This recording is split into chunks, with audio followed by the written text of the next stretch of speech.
The Financial Survival Network, helping you survive and thrive in the new economy. Go to CarrieLutz.com and sign up for 30 free micro trainings on financial survival. 1490 WGCH. This is Carrie Lutz, and you're listening to the Financial Survival Network, which is brought to you by Miles Franklin. They've been in business selling gold and silver for over 20 years, and I'm a customer because when you buy, they ship. For more information, find them on the web at milesfranklin.com or give them a call at 800-822-8080 and get a free quote.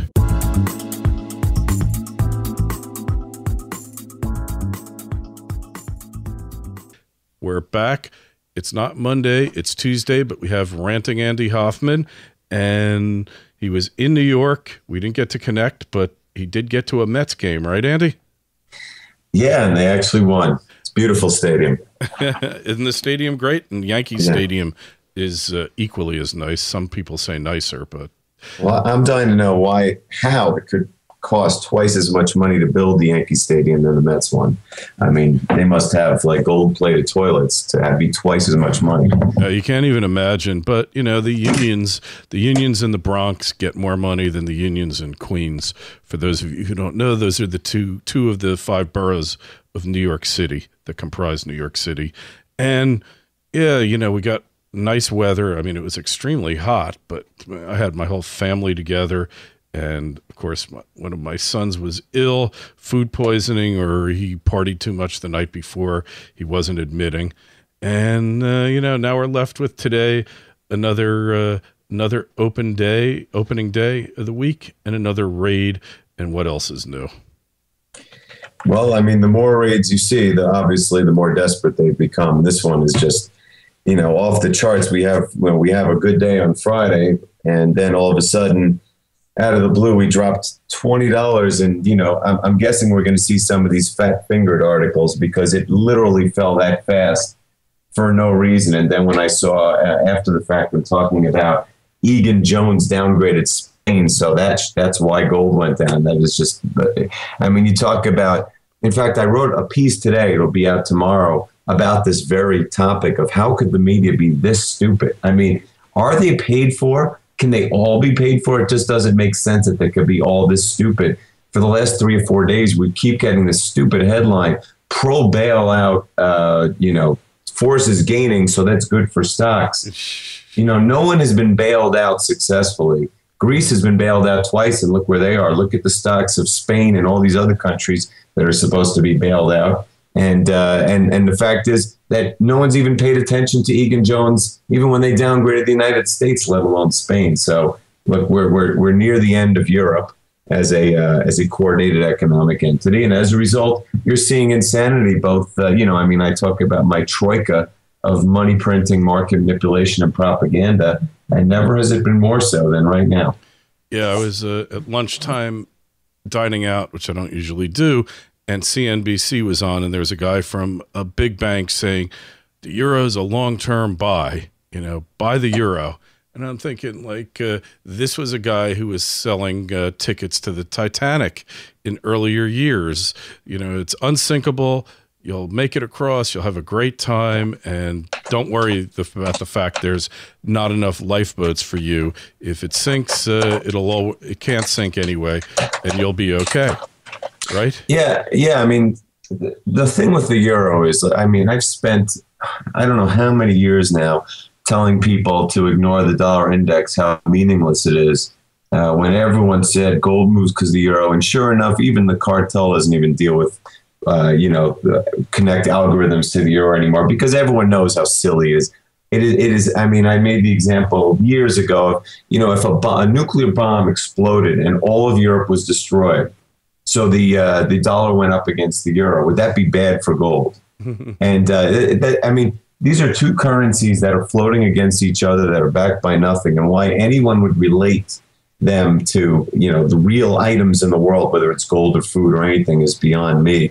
And then you have these, you know, look, there's all kinds of theories now about what's going to happen to the euro going forward. Look, what's going to happen is you're going to have countries that are going to be leaving it. That's the only thing I'm sure of. Are they all going to leave it? I don't know. Is the euro going to go higher because the crappy countries will leave and the better countries will remain? Will it go lower because the whole thing will fall apart? I don't know. It's all speculation. And frankly, I can't believe Jim Sinclair, of all people, has been, he just keeps harping on the dollar index is going to collapse. And I'm going, how could the dollar index collapse against another piece of crap? I mean, they're both crap. How could you predict? You don't even know exactly what's going to happen in Europe, let alone to figure out what the ratio of these two currencies, which may be two completely different currencies than they are today. Yeah. These are completely worthless. What matters is what you can buy with these currencies. And I can assure you, when these countries do leave the euro, you're going to see the purchasing power of the euro, the drachma, or whatever else they use go down against items of real value. Yeah, not a question about it, because what nobody wants to admit is that the days of fiat currency are numbered, and that number is getting smaller and smaller. And whether it happens with a little minor whimper someplace or a big black swan in another place, it's coming down, and something of true value, currency that has a real value to it, is going to take its place. And it's really that simple. And we keep talking about it. But in the meantime, another opportunity to buy gold and silver, go over to Miles Franklin, do it, because you need to have some in your portfolio no matter what else you are investing in, right? I mean, you just can't do anything else. You have to have some. Yeah. And Kerry, you answer me a question. I'm going to interview you now, okay? On this topic that I just brought up. Tell me why it is that every mainstream media outlet parrots the exact same thing every day, and it's always wrong. How is it that Yahoo Finance, Market Watch, Google News, CNBC, all will consistently say that the economy is getting better when it's not, and how they can consistently say that a bailout is good when it has proven to be bad? That is a great point, and you did raise that, and I will answer with two answers. Number one, there's no free media. Okay, the only free media is you and me on here. The institutionalized media is purely a captive of mainstream Wall Street, mainstream DC. There's no independent, careful, skeptical thinking going on there. And then the other thing is, and I was at a presentation of gold stocks on Friday, and there was a speaker there discussing the imminent decline of the economies of the world and the currencies. And these are guys like around my age, like mid-40s to mid-50s. And they weren't even rejecting what he was saying. They were like indifferent to it. Like it didn't matter whether it was going to happen or not, as long as for right now, they were buying and selling, they were getting paid, outrageous sums of money by their funds, maybe not outrageous, maybe reasonable. But as long as it was working today, they didn't care about tomorrow. And that is the worldwide view towards the whole thing. Is like the Chinese have a saying, don't worry about tomorrow, just worry about today. Tomorrow will take care of tomorrow. And that's what these people are doing. They're just worrying about right now, getting home for the holiday weekend. That was their main concern. And if the economy collapses on Tuesday, hey, well, I had a great weekend. And it's those two reasons why you don't get any accurate information off of the media, because either the people are in denial or they know what's going to happen and they want to hide it. And those are the reasons. Can you think of any other? Well, I think, look, I mean, I was writing about a guy like Rupert Murdoch. Okay, he's a billionaire. I could easily see someone of his stature in the business world being intelligent enough and connected enough. But, Yahoo Finance, Yahoo Finance is a social media company. Do you really think that they are being paid off? It's one thing to say congressmen are paid off because we have a thing called lobbying. It's actually legal and it's out in the open. But to believe that all of these outlets are all getting information from the same place and not questioning it, when, theoretically you should get better ratings, better hits on your website, whatever you want to call it, when you put out intriguing or correct information. And that's what I have the most trouble with trying to figure out. We're going to do We're going to do a show about that, an interview next week. But let me just say this. They're getting, all Yahoo is like all that Google is. They're aggregators. If you type in a symbol on Yahoo, like we'll type in GM, I just have it up right now, it gives you a bunch of stuff that they've aggregated from different sources. They have no editorial voice, and the sections of the site that do have an editorial voice, it's all taken from like ABC, from the mainstream media. So they don't really have a voice, Yahoo Finance. Now, the Wall Street Journal certainly does, but who are their advertisers, right? Who keeps the company going? And I would venture to say it's the elites. And look at Murdoch. I mean, you had that whole wiretapping thing. I think there's a lot more to it than just he had some employees hacking into people's voicemail. I think this was a shot across his bow that you either cooperate or you're going to be gone. And who knows who's at the cause of it? The Bilderbergs? Take your pick. Yeah, well, certainly at his level. I mean, but not everyone.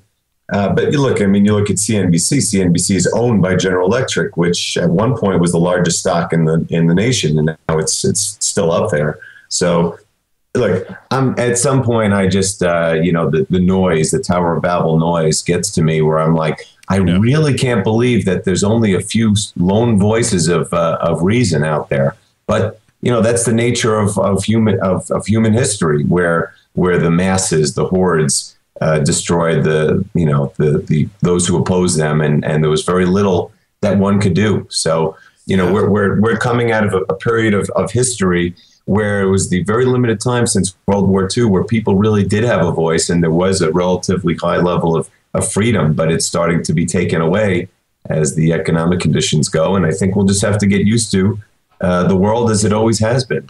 Hey, the freedoms, I mean, you're old enough to remember, just like me. I remember you used to run to Newark Airport and there was no security, and you ran up to the gate, you got on the plane, and you left. And, or you went to a public building, a courthouse, and you didn't get searched. And all these things, but we've been losing them for years. The government's been growing for years. I think that's a normal course of things. Then the collapse comes. Then there's chaos. Hopefully freedom finds its voice again, but more often than not, more loss of freedom occurs.